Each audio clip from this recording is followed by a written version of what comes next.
Argumentation is from the Latin word argumentum, meaning evidence, ground, support, proof, logical argument. But what is the ultimate purpose of arguing? Is it to win? Is it to assert your position? Is it to convince someone else? Is it to listen? Is it to speak? Or ultimately, is it to find the truth of the matter? Well, Aristotle once said, of the modes of persuasion furnished by the spoken word, there are three kinds. The first kind depends on the personal character of the speaker, ethos. The second on putting the audience into a certain frame of mind, pathos. The third on a proof or apparent proof provided by the words of the speech itself, logos. Persuasion is achieved by the speaker's personal character when the speech is so spoken as to make us think him credible. But how will you enter the conversation? Are you going to speak and sit down, speak and stand firm, speak and listen, speak, listen and understand? Or are you going to speak, listen, understand, and change? People think argumentation is bad, but think, the dispute itself is an opportunity. Arguing is a good time to learn how to think. It's a good time to learn how to exercise your intellect, a good time to make an impression on the listener, and last but not least, it's a good way to hear your own thoughts aloud. But there are hindrances to argumentation, namely yourself. You might be terrified of rejection. Maybe you're clinging to your own view. Maybe you actually don't know your own message and you're not clear and you have a lack of understanding and you don't know what your mission is. Maybe you have a lack of willingness to consider another view. Maybe your biggest fear to arguing is considering that if you change, your change will be marked as a failure.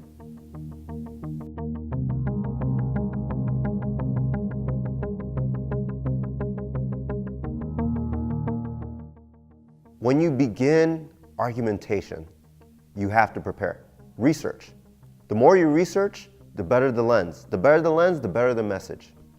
You need to research so you can understand your material. You can better understand your audience.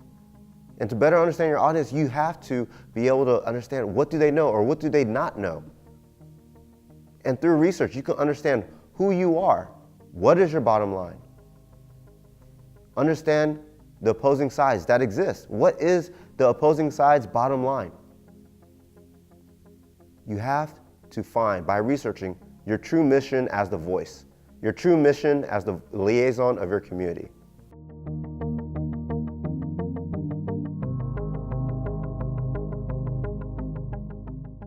When exercising your message, after researching, you want to analyze and criticize and think about what faults are there in the logic of your mission. What faults are there in the proof supporting your mission? What breaks opening in the knowledge of the topic needs to be addressed? Are you persuaded yourself by what you know and say? What are your claims? What are the claims of the opposing sides? What are the other claims? And what are their differing origins? Collect all these statements, all these questions, all the answers that you're finding, and cut down the top ranking into complete statements. Rank them. Identify the most important and main conclusions of the argument. Identify the premises used to support the conclusions. These are the premises of the main argument.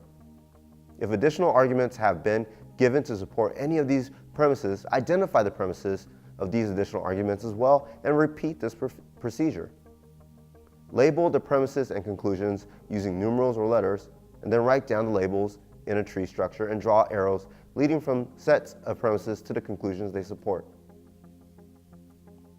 And then catalog the opposing statements. And then ultimately, you want to relate all the statements all together. The manner in which I state the main points of an argumentative essay is pretty simple. What's your primary reason? What's your support? What's the opposition? And then go again with the primary objection, the opposing claims, your supports, and then a rebuttal. And then go from the secondary reason to the supports, and then the opposites, and then repeat. And then when you're nearing your conclusion, revisit the heart of the message that you want to convey. Conclude by redefining one of the key terms of your argument. For example, an essay on Marx's treatment of the conflict between wage labor and capital might begin with Marx's claim that the capitalist economy is a gigantic enterprise of dehumanization. The essay might end by suggesting that Marxist analysis is itself dehumanizing because it construes everything in the economic rather than the moral or ethical.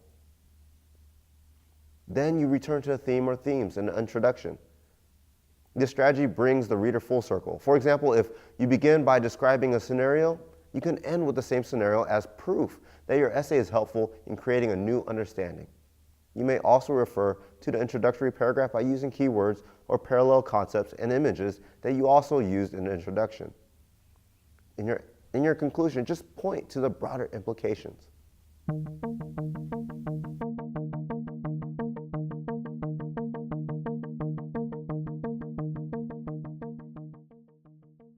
And in the conclusion, you want to return to a theme or themes in the introduction itself.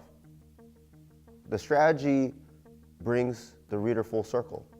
For example, if you begin by describing a scenario, you can end with the same scenario as proof that your essay is helpful in creating a new understanding. You may also refer to the introductory paragraph by using keywords or parallel concepts and images that you also used in the introduction. Point to broader implications. The strategy when going about your argumentative essay. Is it going to be 5 paragraphs? Is it going to be 10 paragraphs? Have an outline. And in that outline, have your intro, and after your intro, your body. No less than 3 supporting topic statements. 6 is recommended. And then make sure you rank them. Put the most important statement first. After you put your statement, provide 3 to 4 sentences per topic statement. Provide an ending statement that simplifies the 3 to 4 detail statements. Then after you repeat that section, go to your conclusion. Now, if you want to use counterpoints and acknowledge the topic, at least every issue that you present with your own statement, present a counterpoint for it. Be logical, be critical, but be careful being emotional. A counterpoint is simply a point being expressed as a counter to another point being expressed. If someone makes a point of texting while driving is wrong, someone may make a counterpoint saying, if we should ban texting while driving, then why don't we ban other things that may cause accidents? Eating, putting on makeup, surfing the internet on your laptop. I don't know if that's illegal, but you want to present why your original statement is stronger, and you can't hide the fact that there are counterpoints. A counterpoint is when you predict what your reader or audience will say, and you argue that prediction before they have a chance. And that gives you more credibility, demonstrating that you do understand the issues and the other views that exist, and you're not afraid.